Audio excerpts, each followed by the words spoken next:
welcome to Meet the Candidates.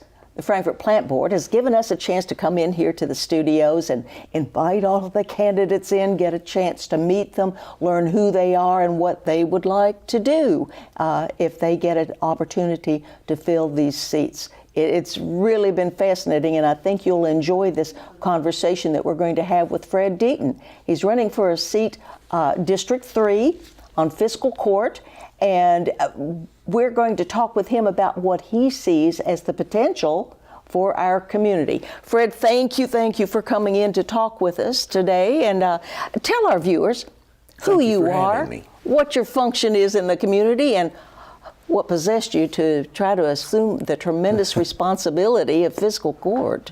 Well, first of all, I appreciate the Plant Board's opportunity to have me here, and I do agree with you. There are some tremendous issues facing the community at this time. As you probably know, I served the citizens of this community for almost 35 years in a law enforcement capacity, and a good deal of those were administrative years. So I got a really good touch on the community, local government, how the government functions with the citizens. And I guess after all those years, it just became a habit to try to serve the community. And upon retirement, I didn't feel I was actually done. And there were things that I see that I think my experience and the lessons I've learned over all those years may help to improve some of the issues and some of the quality of life of the community. What do you see as issues? I mean, it seems like people are talking all around the county lately about things they consider to be problems. What do you see as being the issues that you're going to tackle as a fiscal court member? Well, as I say, any survey, when they talk about a place to live, they speak of quality of life issues. Now, of course, we have, being the capital, we have some tremendous economic issues at this point. We also have some wonderful private entities that are trying to tackle some of those and help the community. Our Chamber of Commerce, KCDC, the bourbon brand. We're putting Frankfort out there, and we're trying to improve not only tourism, but the economic base of the day-to-day workings of the community. Well, you mentioned the distillery thing. What do you think about the Frankfort Kentucky Distilled branding campaign?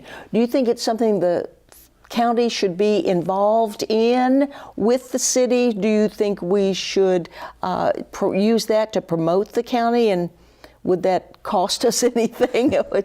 Well, my main basis for running is I think that we can accomplish a great deal if we cooperate. Partnerships that we forge through trust and understanding are going to do measures above what one of the entities could do alone. The Kentucky motto, united we stand, divided we fall. And there are issues that I don't think we have been cooperative enough with each other. But some of these, especially the citizens initiatives. I don't know if you're familiar with the upcoming On the Table meetings. And, things like that I think are just fabulous.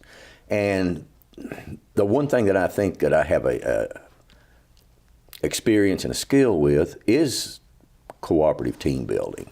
For years, our police department worked on a community policing basis.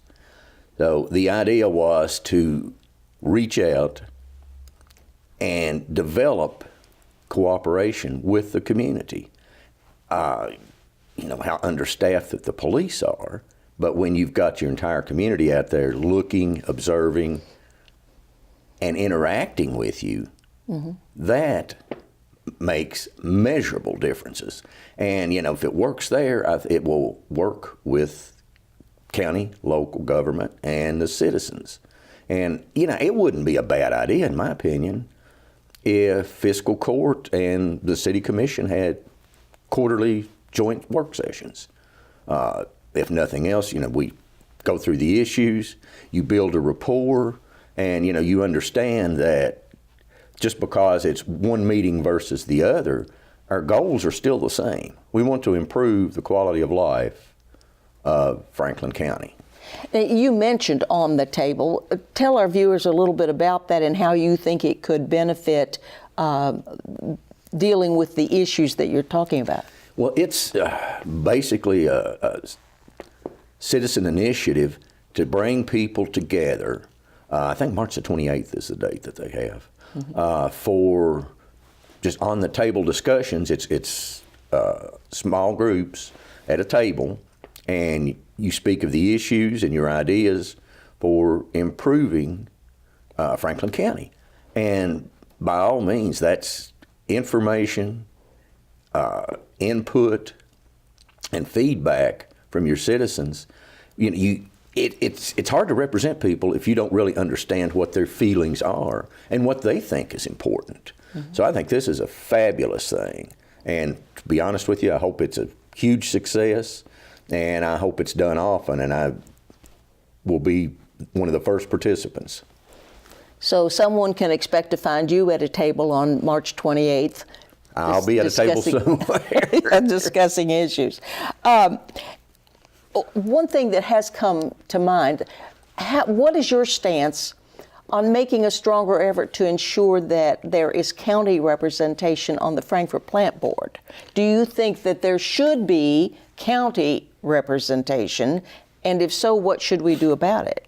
Well, by all means, the number of Frankfort Plant Board customers does not stop at the corporate limits. And I think we've seen, there's been a controversial issue or two lately. But these people that are paying for this service, in my opinion, just because they don't live in the corporate limits, should definitely have representation. So I think my suggestion would be to actually have the fiscal court make the initiative with the suggestion and a request to place a representative there. We also have a problem that has come to our attention rather loudly lately about this pension crisis. Not that we can do anything about that, but it is going to have a big impact on the budget. Have you had a chance to look at that to see what it might do to our county budget and how we might compensate for that? Well, it's naturally going to take a big bite. Before I retired, I realized with the payrolls how much that you were contributing per dollar to the pension, and of course I'm all for it. I mean, I'm a current recipient, but the CERS, the County Employees Retirement System, is mandated by statute to contribute the aforementioned percentage of the salaries. And actually, we do understand that is going to increase, and you're going to have to make budget arrangements. Now, whether it's cutting here, it's adapting in some other way, but it's a mandatory expense that's going to have to be paid and compensated for. So I would strongly suggest going ahead and reviewing the budget, because it's going to be a thing that's there. Another thing that's going to affect the budget if we get involved is so many people are very much interested, and your district would be among them, the changes that will be taking effect down at the Capitol Plaza area, where we had the tower implosion, which was very impressive. The Civic Center is no more. What is your stand on the need to either replace the Civic Center, multi-use agency facility, or should we find a new development and use for that area? Now, this is the capital city of Kentucky. I think having a convention center or a meeting place or an entertainment such as that is imperative for the community. Now, there are going to be different ways to try to initiate this, different ways to try to fund it. And, my first suggestion is there are places, for example, Owensboro has a fine facility. And I'm not sure as to whether there was any state expense with that. I think it was a local thing. So taking input from people who have done it and been successful. And, you know, why would you not have a convention center in the state capitol where you have all sorts of meetings, you have all the legislatures here? I mean, as I said, to me, it's just an imperative item that has got to be addressed.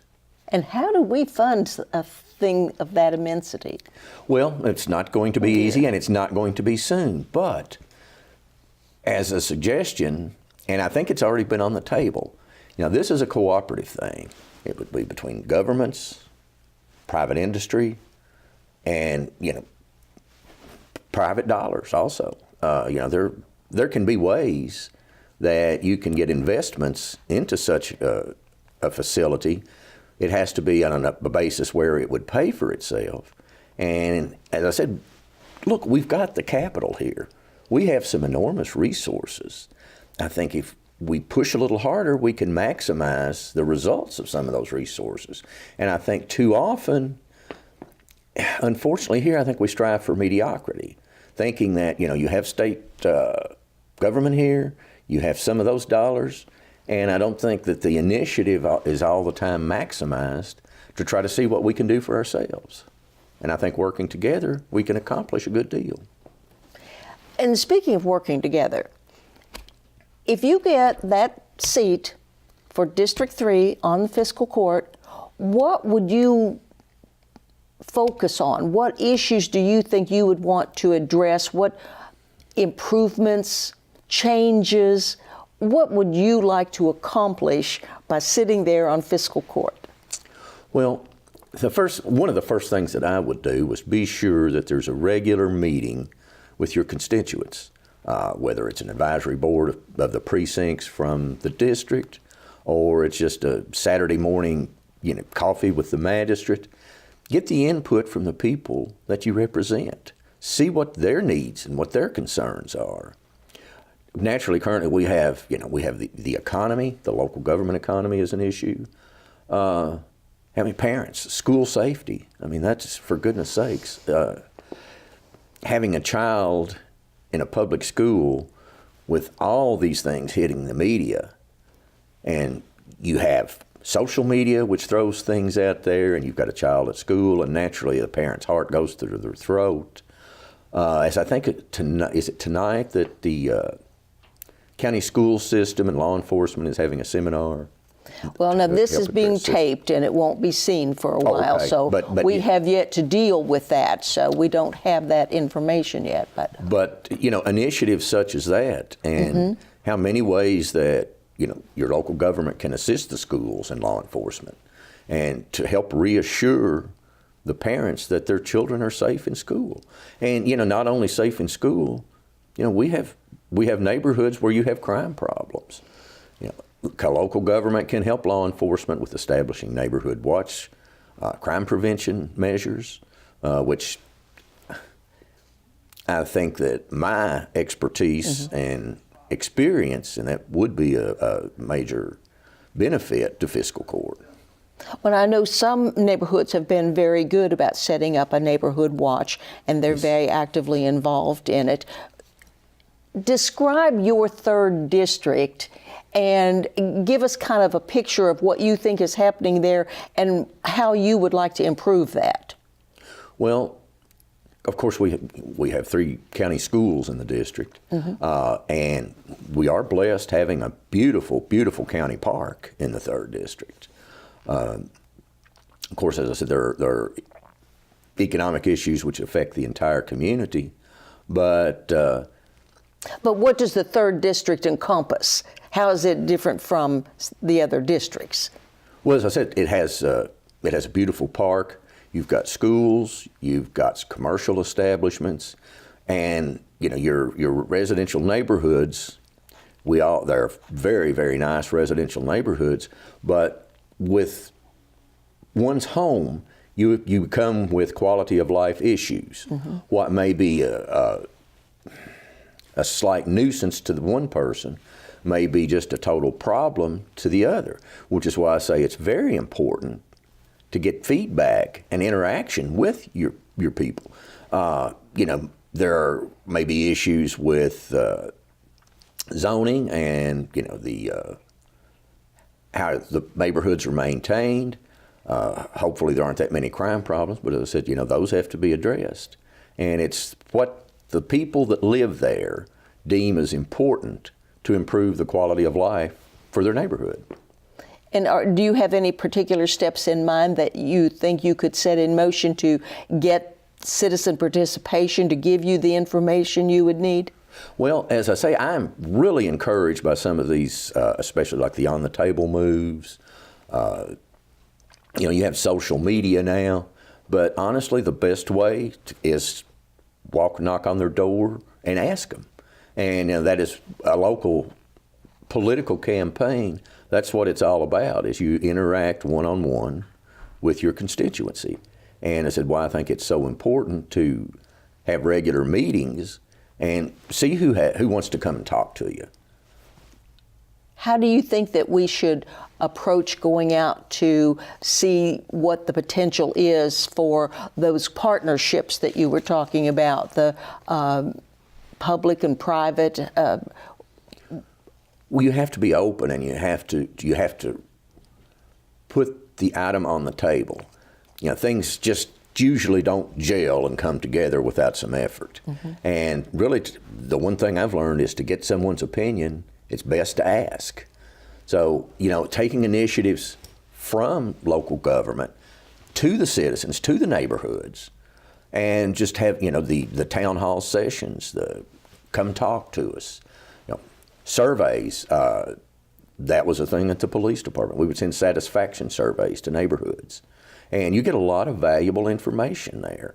And when you have your citizens come to you and they see that you're willing to listen and willing to work with them and willing to work, then, barriers are dropped when communication is more open.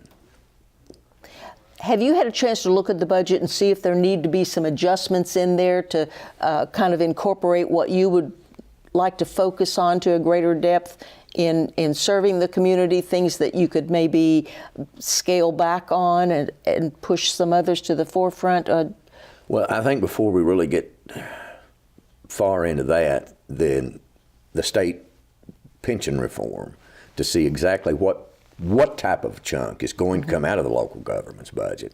Because I say, the contribution to the pension system is mandated by law, so that's kind of it's an essential. So until we find out for sure exactly how much of that chunk of the pie is coming, I think it probably is premature to see what we would want to cut or what we would want to enhance. And if it's not as bad as we thought, you may have an extra dividend there that you could use. I think there are other outroads besides just sessions with two forms of government. For example, some years ago, there was an effort for a mutual aid agreement between the fire departments. For whatever reason, that did not come to fruition, and I think that's another instance where open communication or failure to use open communication has caused the derailing of a very good program. And, one of the things I would like to suggest that issue be brought back. How do you think we could best approach that kind of communication? The personal citizen communicating with you, with bodies of government, would not necessarily be the same thing as getting communication between different government agencies on trying to set something up like that. Is there a way that we've overlooked, do you think, or do we just need to stress some more communication? I think what tends to happen in those circumstances is, unfortunately, we're all human. And there are egos and there are priorities. And I think when we focus on the cooperative element and the goal at the end of the road, and kind of put aside some of the other issues that impede that, I think that goes a long way. And simple one-on-one personal communication can work wonders. And I think that, unfortunately, there are times that, for one reason or another, that's impeded. That's why we have Congress, right? Yes. I do want to get one little question that took me by surprise when we were talking about setting up the interviews to develop questions for this. Someone asked me about the stance on expanded Sunday alcohol sales. I wasn't aware that that was even an issue in the community at this point, but do you have an opinion on that? Well, quite frankly, I think most of your larger retail liquor establishments are within the corporate limits. I'm not quite sure any fiscal court action would make that much of a difference, but if it were an afternoon thing after church, I could see where it could easily work and may pass. But I think honestly that's a thing that the city commission would need to address, because your actual local entities set those regulations. So there are, I think there are a couple of liquor stores outside, and of course the little convenience stores. But if it's an afternoon thing, I could see it working in Franklin County. Are there items of interest, issues, problems that we have just kind of skirted around and not gotten to because I've overlooked asking you about them? Is there anything that you feel needs to come to the viewer's attention?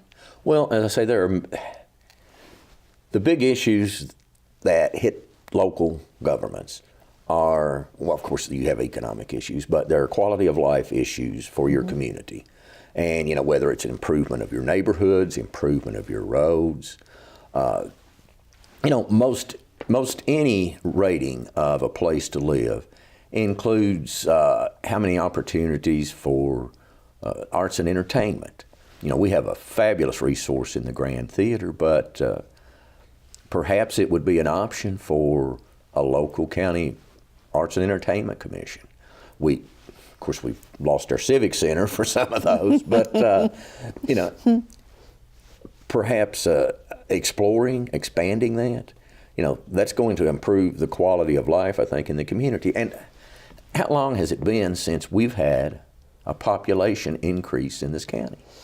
You have all sorts of people that work here, but at 5 o'clock they leave. And surrounding counties, their population is growing. Would it not behoove us to ask some of those county peoples that, what are you doing that we're not? Why is Frankfort not growing? Is it the quality of life issues? Is it, economic issues? And, find out what that is and address it. It's nice to have people here that come and commute and work, but, for your community to grow, for your schools to improve, it would be nice to have some of those people live here. And do you think that there's a plan that you could institute to get that information to begin changing some of that? Well, absolutely. The people that are successful at it see what they're doing and see what they're doing that we're not. Because obviously there's some disconnect here somewhere. If it works for them but it's not working here, then something should be adjusted, in my opinion.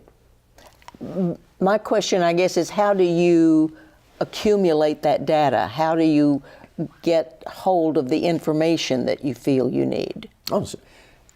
Go to the local governments in those counties, go to their local chamber of commerce, check with their boards of education. Is it because the schools are better? Is it because the entertainment value is better? Is it because it's property values? It's just something that you have to ask and find out what they're doing, and we're not. Which brings us to, I would very much appreciate it if you would look in that camera and tell our viewers why you are the best candidate for District 3 Fiscal Court member, and ask them for their vote on May 22nd. I certainly will, and appreciate the opportunity. As I said, I have served this community for almost 35 years as a public servant in the law enforcement capacity. Upon retirement, I realized that I still have the same desire to serve because Frankfort is a wonderful community. I love living here. And I think that sometimes a disconnect between governments and citizens sort of impedes the cooperative atmosphere that would help us accomplish so much. And I think partnerships that are forged through trust and communication can take us miles down that road. And I have years of experience. I have worked with different segments of the community. I have instituted programs from before retirement that worked with the government agency and the involvement of the citizens, where we ask for that involvement. And one thing I found is when you ask, they are most happy to help and cooperate. So I think that is the thing that local government needs most at this point. And I think my training, expertise, and experience is very valuable in those areas. And I would ask all the voters of the 3rd District to please vote for me on Tuesday, May 22nd. Thank you. We've just had an opportunity to get to know more about Fred Deaton, so I want to alert all of you to stay tuned for information about the candidate forum on April 26th. It'll be down at the hotel. And then be sure you join us for live election returns. On May the 22nd, we'll be broadcasting from the county clerk's office, and we'll bring you those results just as soon as they're available. And in order to make sure that all that happens according to your plan, make sure you come back here for more Meet the Candidates.